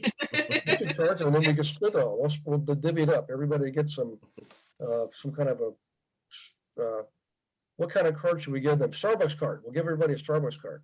Christmas party. We'll just have a big Christmas party. There you go. That's right. Christmas party. Yep. All right, Craig, you had a question? Yeah, so I had a seller, we sold their home the end of last year. And they still haven't gotten anything to file their taxes. So I got a call from them today. Where can I lead them to? You mean as far as the settlement sheet? They have a settlement sheet. They want to file taxes and they don't have, they haven't gotten anything as far as what they need to file the taxes. Craig, I make my title company do that. Okay, I put that responsibility on my title guy. I tell them up front there, and we work together all the time. And every time we go to closing, they right at the end they lay everything out about the taxes. When they do the settlement sheet and say this is the taxes, they pull out the stuff for the homestead and give them the dates and times. They've got it on a sheet. So I make my title Okay. company do that. well, I'll go back to the attorney. Thank you. Okay. Hey, Craig, give me a call when you get a chance sometime this week. I want to follow up with you and see how with your relatives, you know. Okay, gotcha. And then also, I'm in contact with someone. They get multifamily properties in a lot of states across the country, and I can get a list. So I'm trying to figure out how we can do that, and get the list out to team members, and if you have any investors that want to buy, or you want to buy properties yourself, we can do that. I'm just trying to work. I'm sort of talking to the third party right now, and the information I'm getting is very basic. So it's just like, hey, just give them this list or whatever, or give me their name, and I'm like, hey, you need to tell me a little bit more about how this works and everything. They're not the person that I need to be talking to. Okay. Well, let's do this. First off, I think you just became a lot of people's new best friend. I know. I was like, send me the list. Send me the list. Come, Craig. You know what we should do, guys, is Greg, if you want to do a referral agreement, sign it, and then send it. If you can do this tonight, send it to Beverly, Beverly at rewgw.com. And what she can do is she can include it in tomorrow's email with the recap of tonight, with the what would have been the recording. and ask her to, and what you guys can do is download. It'll be a downloadable link. You click on it, and if you want to be part of what Craig has, is just sign it and send it in. And if you could put your email address on there on the form, Craig, everybody will know who to email it to. And then those are the people that you could share the properties with when you get the list. Yeah. That would be the. Gotcha. Okay. Yeah. That's a Sounds great idea. good. It's already Yep. there. Gary's just doing that because he doesn't have anything else and he knows Bev's gonna kick his butt. So Craig, you just saved him big time. I could kick myself. And tonight we had, Melanie hit the nail on the head. There was a lot of good stuff that came out tonight. I just can't believe we don't have that recorded. Unbelievable. So, well, I'll have to make it up somehow. So, Well, here's the thing, Gary, though. It's like opportunity is everywhere and you have to show up for opportunity. And the people who showed up tonight had to take advantage of the opportunity. yeah. Yeah, that's right. Bingo. Okay. Hey, Mark Phillips, also give me a call. I wanted to follow up with you on something, if you don't mind, sometime this week, not tonight, but tomorrow through Thursday, Tuesday, Wednesday, or Thursday. If you couldn't, Mark Phillips, that would be great. Hang on, let me unmute you. Hey, look at that. We got the newest realtor. Oh, how cute. Yeah. Uh-oh, looks like you just froze there for a second. Hey guys, anything else? Any other questions? Stuff you want to bring up, share? Okay. Well, congratulations to all of you. The numbers have taken a very positive uptick this month. And normally, who felt like January and February were pretty rough? Like it was slow and cold and yeah. Well, I'll tell you what, I don't know what you guys were doing, but March is, the numbers are up dramatically, you know? So I do have a question. Okay. So we're paying into the team and we're paying into EXP. Mhm. I found where I can see what I do with EXP. Is Mm-hmm. there a locational line to see what we are paying into the team? Yeah, Judy can give you a report. She doesn't publish it for obvious reasons. You know, everybody Right. doesn't, everybody's seen her numbers, but she keeps track of it. I mean, she could, if you email her, JUDI. Yeah. Judy. Okay. I'm not worried about it right now. It's just because I was looking to see to track everything where I was at, and I found the EXP. I just thought, okay, so when I want to know it, I'll just email her. By the way, Gary, sorry. Yes, go ahead. Mhm. That reminds me, because I had an agent who said I never had any listings. Like, what do I say in a listing appointment if someone asked me how many listings? And I told him to use the team numbers. Like, we currently have 90 listings, 50 of which are in escrow. And then the question immediately then came of, where do I find that information? I would assume it's Judy again that you could email if you had a listing appointment that week to get the current listing inventory. Yeah. Okay, perfect. Yeah, the way it works is the SkySlope and EXP is very strict on the protocol. So like they don't even let us, like I'm on the sales side, I'm not on the operation side.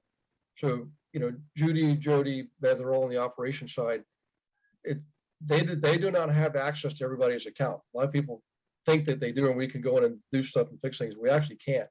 All we can do is kind of talk you through things. On the sales side, I have even less access, you know, because we're all of us here on the sales side.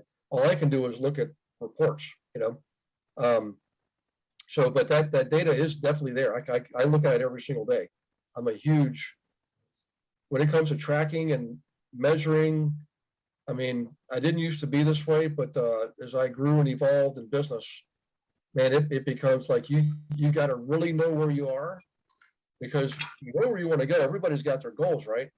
So if you don't know where you are, you might be heading down the wrong path to get there where you want to go. You've got to know where you are precisely, so that your game plan is properly structured to get to where you want to be. You know exactly how many phone calls, exactly how many appointments, exactly how many contracts you got to write to finally get one under contract.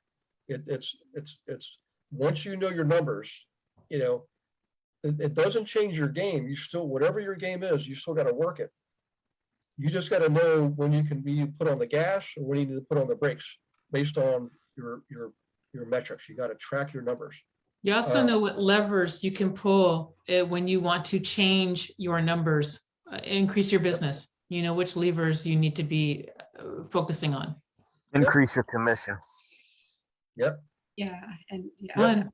It's one. Increase your conversion rate. Maybe it's Increase get more your phone calls. commission. Yep. You can work less if you increase your commission. That's it.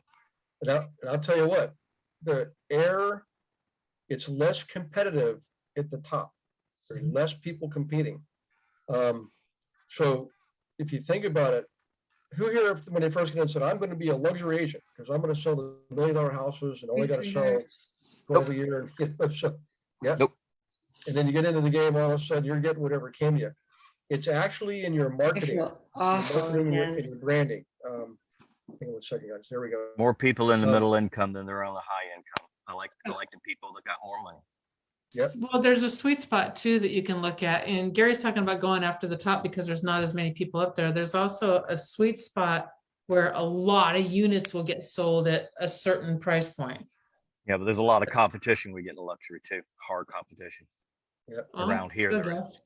Gary, you were going to say something though about your marketing and what you're attracting with your marketing. Yeah. So it's felt like you're gonna give us a nugget. I am. It's one of the things I can actually claim credit for, and it's this: the transactions you're working on and the client you're working with are a direct result of the marketing you're doing or the lack thereof. So if you're not doing a lot of marketing, you're just going to get whatever comes your way. It's just random. You've got a random business. You know, it's basically kind of chaotic is what it'll look like. It'll be chaos. You ever feel like they're in chaos? Like it's just all day long. It's just a constant bunch of phone calls and emails, and that's probably why. Now, if you're doing marketing, so your marketing can be very targeted. That's why we like our data. That's why I love systems that give me data on properties and on people, because then I know exactly who I'm going to target. And I also know when I know my target, I know what message to give them. I know what I'm going to say. Okay. So remember the marketing triangle? We went over that probably, maybe it was that last month, I guess. So if you draw a triangle and put an M at each corner, all right, the top M is the market. That's who you're going after. And another M would be your message, what you're saying to them. And the third M is the media. What vehicle are you using to communicate with them? Remember, some people like talking on the phone. Some people prefer texting. Some people prefer Facebook. Some people prefer reading mail. All kinds of media. I feel like I missed this one, Gary. You said 3. So market, what's at the top? Oh, market, message, and media. And I always put the market up top because that's my target. That's what I'm going after. Okay. And then I put media on the left and message on the right. You can really make it any, any, you can put M's anywhere on there. But the key is to know who you're going after, to know your market, your target audience. So remember last week we talked about niching it down and focusing on, the associations of dentists, of chiropractors, of engineers. So you would use messaging if you want to work with engineers, because maybe you're an engineer, your mom was an engineer, or what have you, or your spouse is an engineer. You would use terminology that engineers would resonate with. It would get their attention. They're seeing terminology that they're used to using, and all of a sudden you capture their conscious mind, right? Front of mind presence. So it's really, really important that you know who you're going after first before you spend any marketing time, energy, or money. It'll be far more effective. You get higher response rates, higher conversion rates. And it really is you're only spending a little bit of time up front to arrive at that. It's work. It is absolutely, it's work. But once you get it and once you figure it out, you don't have to keep learning it over and over again. Once you figure that out, it's basically rinse, repeat, rinse, repeat, rinse, repeat, till the cows come home. You forgot an M out of that equation though. So market and then message. And then media. But in the middle, you should put money. Oh, money. There you go. Yeah, that's right. That's the original. When I first thought that I did have a dollar sign in there. That's right. That's awesome. Yep. I love for it. money. And it really is true, guys. So the whole thing about my saying about the transactions you're working on, the clients you're working with, are a direct result of your marketing or the lack thereof. That ties directly back to the marketing triangle. When you are very highly targeted and niche oriented and specific, you're going to get higher response rates and conversion rates. Now, here's what's counterintuitive. What do our brains tell us to do the next morning? We've got to reach out to as many people as we can, because that's your programming. That's your subconscious mind doing that to you. It takes a real effort to change your marketing methodology to go to niche marketing. But there's a famous saying that's not my saying. I got it from Dan Kennedy, which is, the riches are in the niches. Love Dan Kennedy. He's so good. Yep. When he would lead generate, he would lock himself into a room with his phone to lead generate. And the only thing in that room, locked door, besides like a bottle of water and some snacks, was him and a fax machine. And if anybody needed him, like it was an emergency, they could fax. But that was the only way that you could get a hold of him, period. I love Who's it. Dan Kennedy? Dan Kennedy's a market. He's written a bunch of stuff. Gary, you know any of his titles off the top of your head? Yeah, they all start with the no BS. It's no BS marketing for wealthy people. No BS business management for entrepreneurs. It's always no BS. So I've been able to meet him. I was in one of his groups for years. And Wow. yeah, and I've got a picture. If I can find the picture, I'll send it to you. But when I first heard that the riches are niches, I thought, nah, I'm going to go for the masses because I want more money. See, that's how our brains are. That's our subconscious mind telling us, go for the masses, the more money.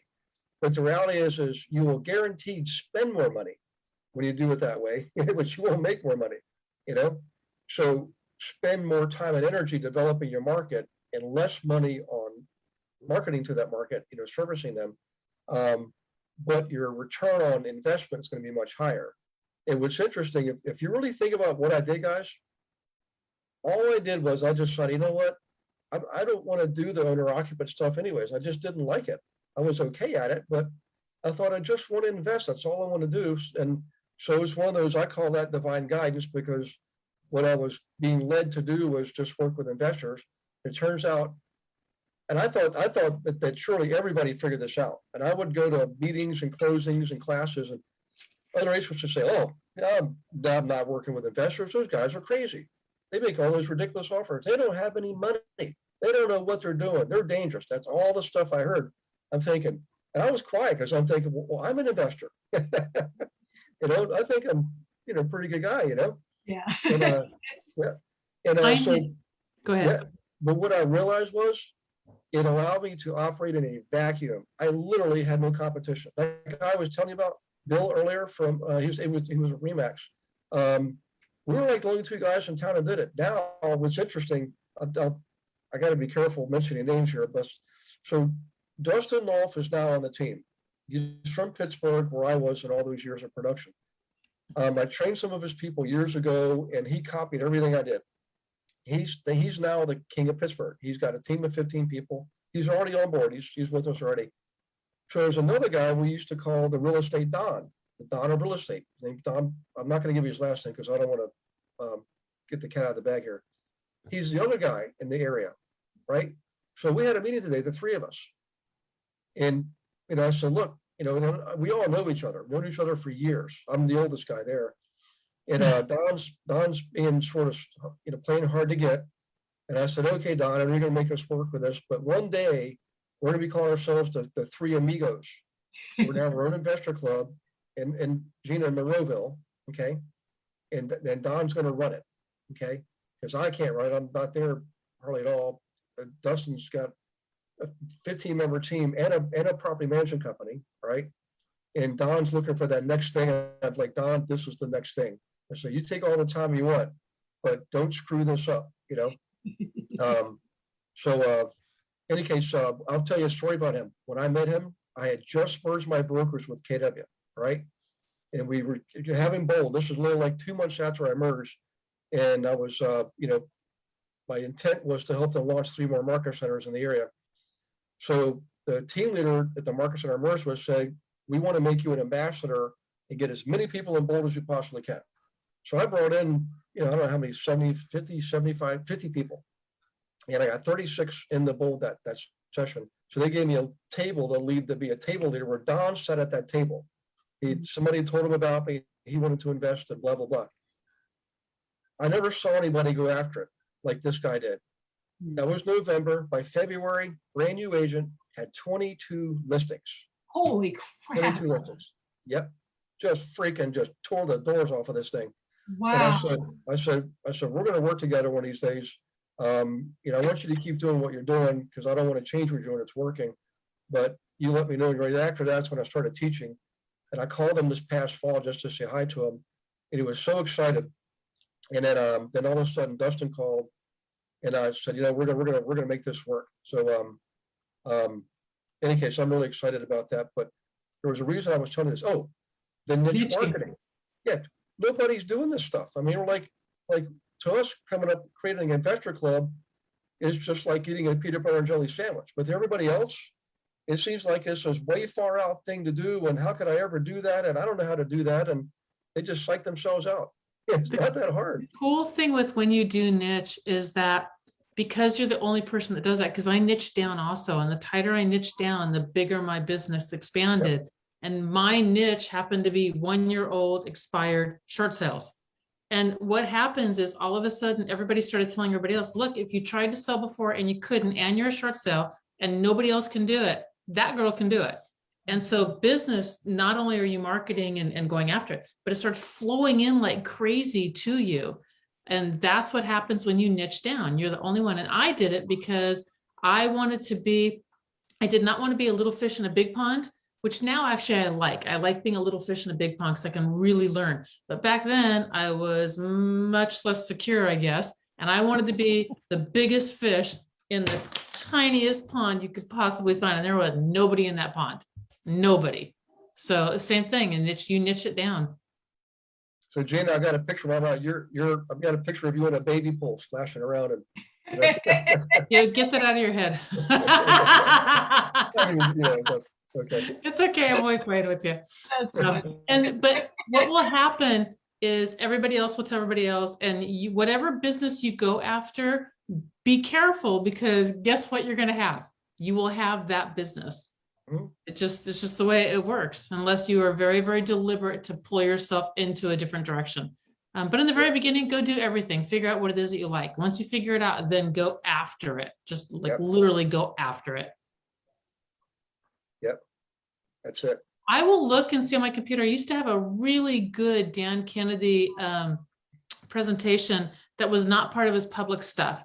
And I'll see if I can't find it. And if I can, I'll get that over to you guys also. Okay. You'll I have got all something to books. send out since you don't have a recording. I've got all the books in storage and training programs, everything that guy had. Very cool. Yeah. So. And Liz put the link in the chat here for him. So thank you for that too. Yeah. Thanks, Liz. So Gary, you talk about having the old stuff. I was going through my stuff when I was moving. I found all my stuff from Carlton Sheets. Oh yeah, Wow. I got that Yeah. too. Yeah. Yeah, I found DVDs, and then I kept going. I found the VCRs in there. Wow. Okay. Yeah, I've still got cassettes and all kinds of stuff like that. Yep. VCR tapes. Let's see, Susan Murray, where do I get the EXP information? I was just trying to get that information. So Susan, I'm not sure which information. Production. On your home page, go to your profile. There's some links in there that you think it's going to be, but they're not active, but keep searching. You'll find under your profile that information. Is she saying from the CDAs? Commission. Susan, go ahead and unmute yourself. That's what I'm talking about. Oh, okay, gotcha. Yeah, I did try that. I'll look again. I found them, but it wasn't easy to get into them and get the fees off of them. I just found the transactions. Okay. Is that how you got it? Yeah, down in there's a couple other spots in there that it took me a while to figure it out. And in fact, I probably can't tell you how now until I get back into it. But I was looking to find out my closings of what was paid in Right. for the cap. That's what I was trying to find to make sure the numbers, because I track them. And I found it in there, and it showed me my commissions, and it showed the percentage of caps. Yeah. Yeah, and I'm looking for the Find that fees. puppy bookmark it, because it is not easy to find. So you guys, I did go then to Skyslope and see if they could help me. And they said that if we call somebody in the brokerage in our states, that they can get it to us, because Skyslope can't do it. I'll report back on that tomorrow to the team if I get any success with that, so you know where to go to. If you're looking for how many, in the profile. Yeah, I saw it in the profile, but I couldn't pick up the CDAs out of the profile to get all the different fees they take out. That's what I was looking for. Oh. Oh, you're looking at like what the broker's fees, where they They're like more than just the commission. There are other things they take out on the CDAs. right, the review Yep. fees and stuff. Right. so Susan, when you go into your EXP Enterprise Right. and I think you click on My Business and then On the click left-hand side. Yeah, My then you business. I got into the profile page, like he was No, saying, no, but you then don't I want to do that. couldn't. Go to Oh, sorry, go transaction ahead. overview. Transaction overview is what you want. Okay. That'll have it. Oh, okay. Yep. Thank you. And that's under Transaction my overview? business, you said? Yep, transaction overview. You can look at any transaction. You click on it again. You'll see when you get there. It's going to be, you click on it. And you said open it's up. in enterprise under my business. Is that what you said? Yes. Yep. Yep. Okay. On the left-hand side. Yeah. The drop down or whatever it Alright. is over there. Thanks, That's you right. guys. Yeah. Oh, And then there it is. Good and what deal, I'll Gary. what I'll do in Skyslope, guys, for the team level, it changes daily. And it literally today I was watching it. It was changing. I was watching it. So, but at the team level, we can see number of active listings, number pending, and that kind of thing.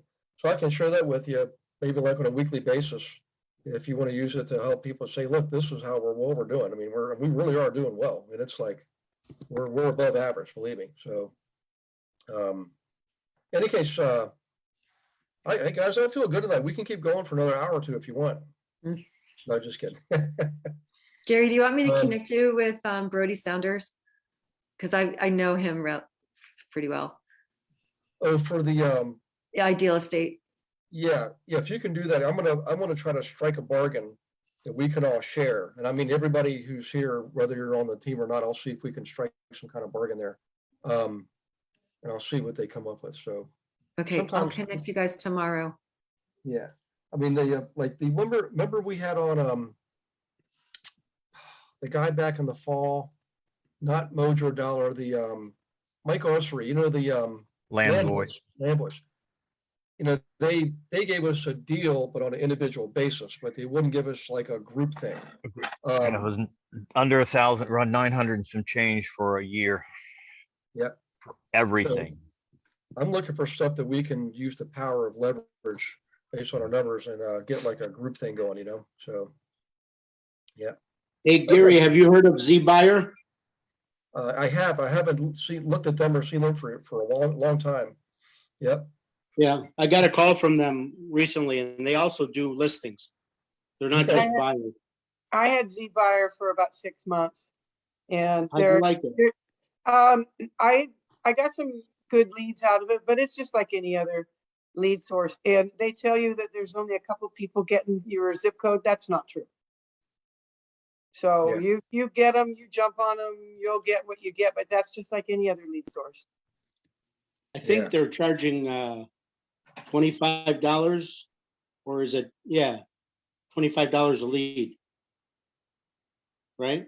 Do you remember what you were paying for? a lead? Yeah, I don't remember because I was doing Is the there- couple, and Z Buyer keeps calling me and wanting me to re-up, and I'm not going to do it because I Because I they like real flow. pre-qualify. They pre-qualify the leads.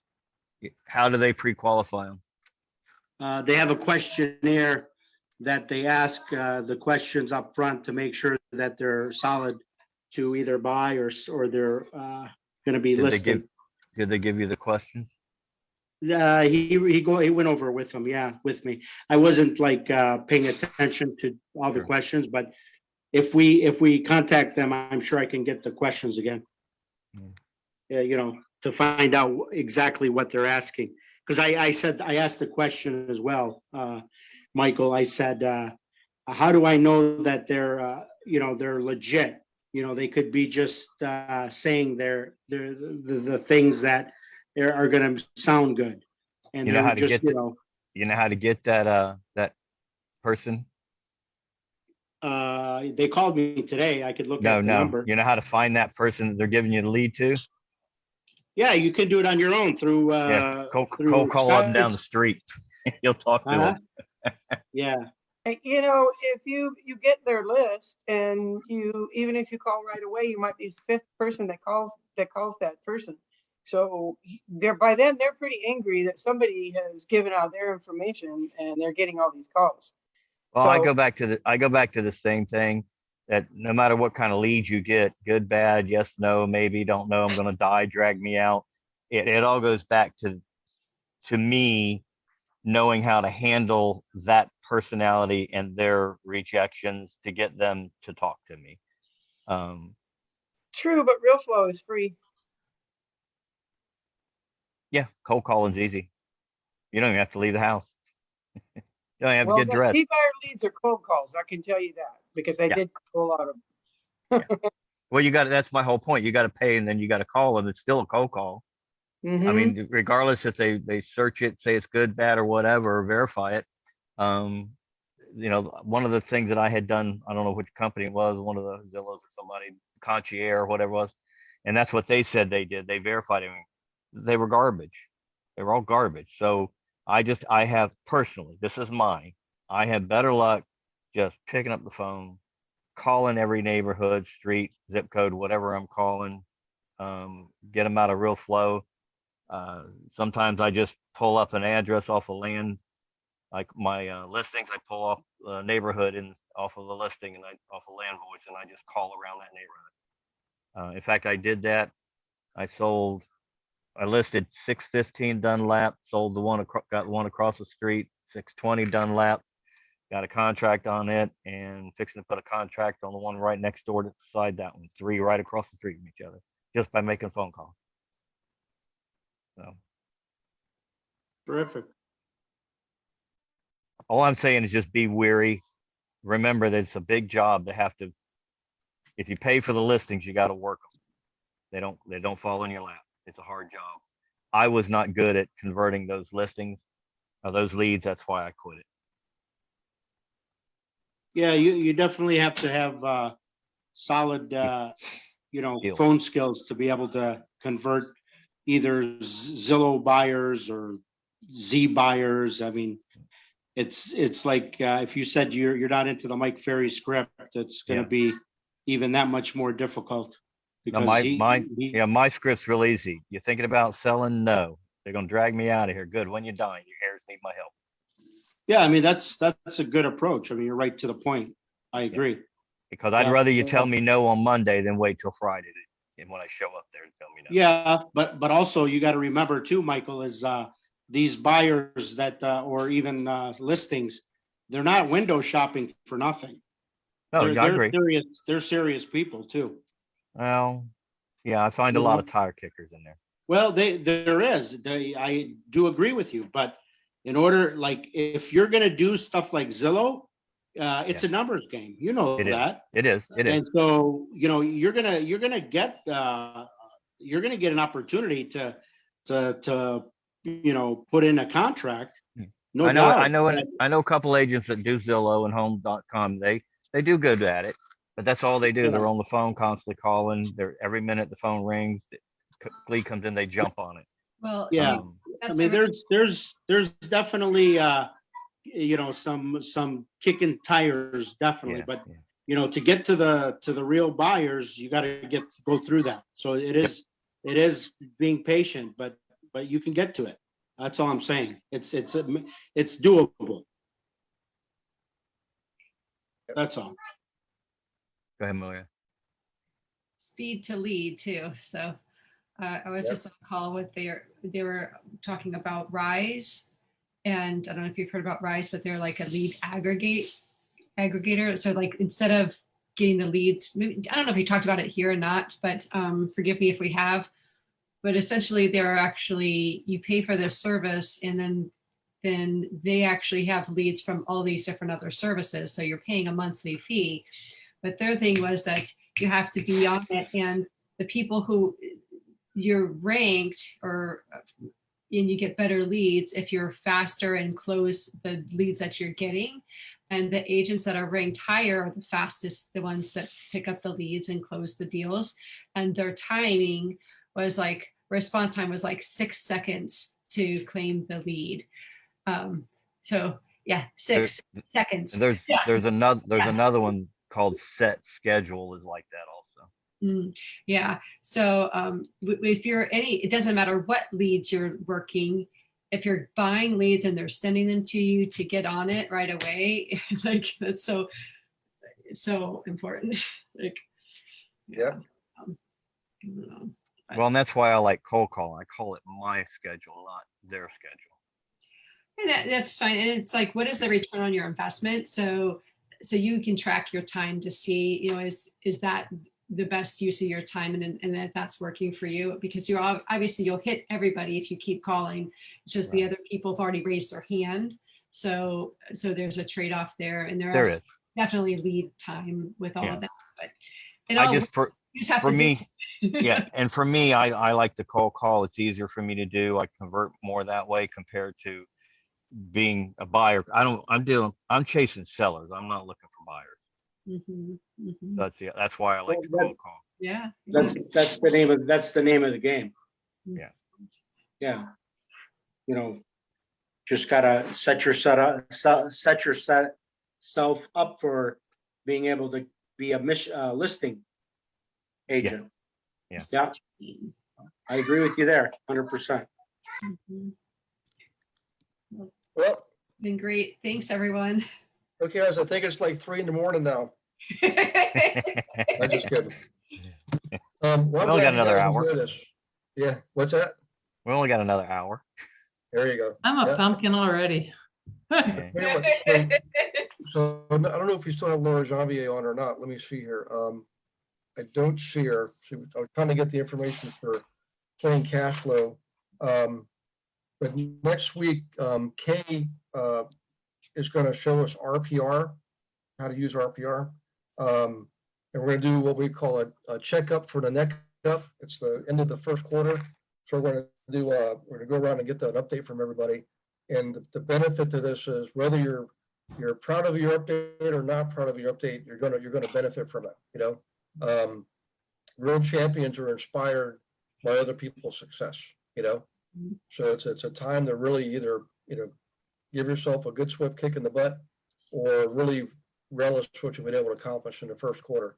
Things tend to be all over the map. I get that sometimes, but maintaining that focus and just have no more than 3 things you're doing. I mean, it's easy to get distracted in this business. Just keep the blinders on, focus like Michael Essery, focus on what is your one thing, just like the book, Gary Keller's book, The One Thing.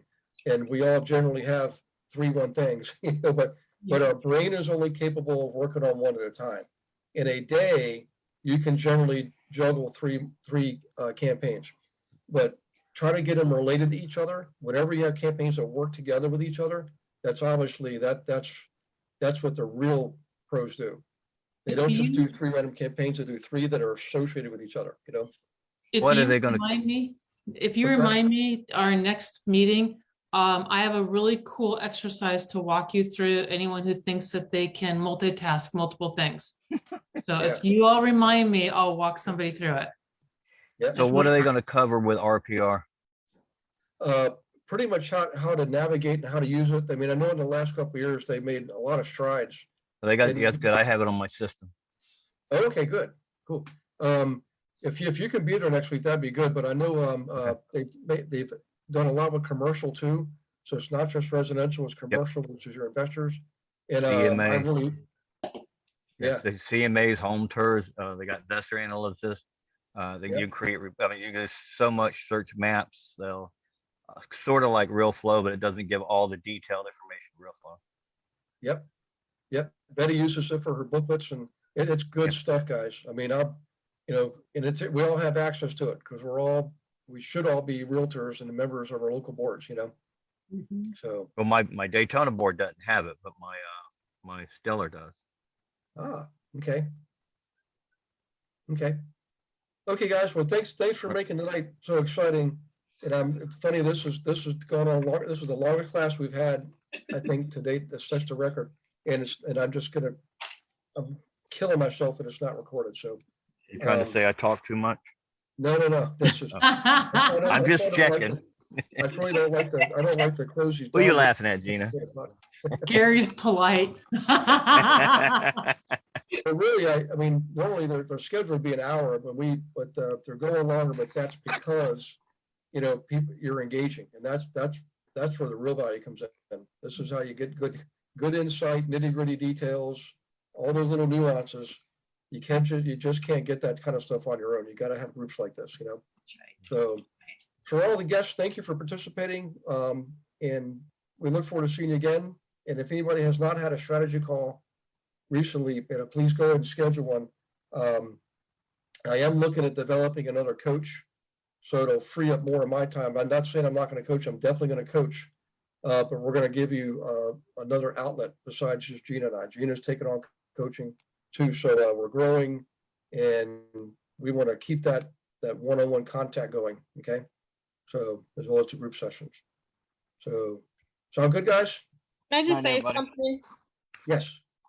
I just want to say I'm really excited and happy that I joined this group. And I want to thank each and everyone on here for your valuable input, insight, your expertise. I'm learning so much and growing, and I'm really grateful for all of you.